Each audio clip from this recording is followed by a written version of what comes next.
మీరు అనుకున్న పనులు నెరవేరకపోయినా, మీ ఇంట్లో శుభకార్యాలు దగ్గర దాకా వచ్చి వెనక్కి వెళ్ళిపోతున్నా, అన్ని అవకాశాలు వెనక్కి వెళ్ళిపోతున్నా, ఏ సంకల్పం నెరవేరట్లేదు అనంటే అది మీ యొక్క జాతకంలో పితృదోషమే. కాబట్టి ఇట్టి పితృదోషానికి అనువైనటువంటి రోజులు పితృపక్షాలు సెప్టెంబర్ 8 నుంచి 21వ తారీఖు వరకు.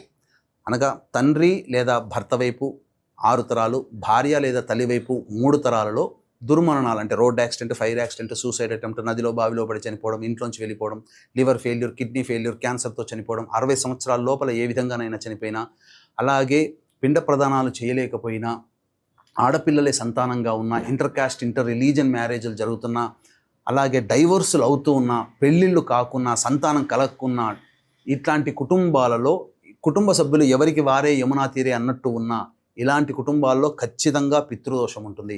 ఇట్టి పితృదోష నివారణకి మన పీఠం ఆధ్వర్యంలో సెప్టెంబర్ 13, సెప్టెంబర్ 17, సెప్టెంబర్ 19 తేదీల్లో సశాస్త్రీయంగా చేయించడం జరుగుతుంది. అవకాశం ఉన్న వాళ్ళు కార్యక్రమ తదనంతరం కాంటాక్ట్ చేసి ఈ యొక్క కార్యక్రమంలో ఎలా నమోదు చేసుకోవాలి, ఎప్పుడు పూజలో పాల్గొనాలనే విషయాల్ని వివరంగా తెలుసుకోవచ్చు.